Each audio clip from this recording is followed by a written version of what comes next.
Hi, I'm Heidi, and I'm a domestic violence survivor. Thanks for joining us today, Heidi. Can you please share your story about your past abusive situation? Yes, my abuse started early in childhood, which led to an abusive marriage of 20 years. It was emotional and mental and sexual, and not so much physical. So I had a hard time identifying as a domestic abuse victim. Can you explain what tactics your abuser used that made it so difficult for you to get out of the situation? Financial control was a big one. Isolation as well. It made it very difficult for me to go anywhere. I felt very trapped. I also had young children at home, and it was a lot to manage to figure out how to get us all out safely. It must have been very scary when you were getting ready to leave. How did you manage that safely? Because I wasn't able to go to the police, having not been physically abused, I decided that my plan was to slowly escape. I started putting money away silently.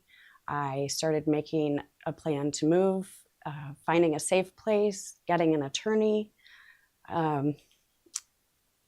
having somebody that knew what was going on, because honestly, I hid everything very well for a very long time.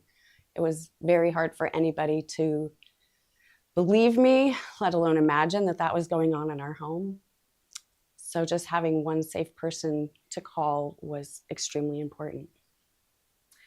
What resources have helped you in your recovery? Therapy, therapy, therapy. I would see more than one therapist at a time. I tried different types of therapies, from EMDR to trauma-informed therapy, IFS, and somatic therapy. I had a lot of trauma that was stored in my body, and all of those things combined helped me on my path to recovery. How do you feel abusive relationships affect a woman's sexuality?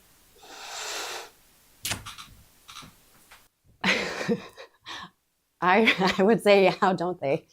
Because I was emotionally abused, mentally abused, and sexually abused. They all work together. So what that looked like for me was being body shamed. My appearances were shamed. I was told things like I wasn't good in bed. All these things took away my self-worth. And ultimately, I didn't know myself anymore, and I couldn't connect to myself in that way anymore. There was no intimacy. There was no, I'd say, compassion or passion. And there was no consent. So they all work together to keep me bound. Looking back from then to now, you must be very proud of how far you've come. What does your future look like? My future has been so amazing. It's been almost 4 years now that I've left. I've always been an entrepreneur and a successful businesswoman. But this journey has led me on a path I never expected. When I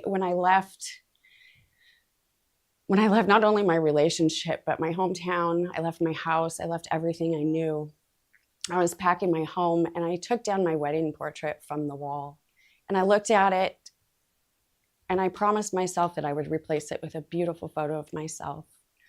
And so the first thing I did when I relocated to the Midwest was book a boudoir photography session. And it was really the first thing I had ever done for myself. It was the first time that I felt beautiful and confident again. And I realized that, oddly enough, lingerie was a very important way for me to reconnect to myself. And so I've opened my own lingerie store here in Chicago. I focus on mostly women-owned businesses, small designers that I can build a relationship with. honestly, most of them know my story and we've become friends. That's been very important to me to have them on my side. And it's a creative expression for them as well. So I find brands from all over the world, usually small and unknown, and it really gives me a lot of passion every day to do this for a living. Thank you so much, Heidi, for sharing your story. That was great. Thank you.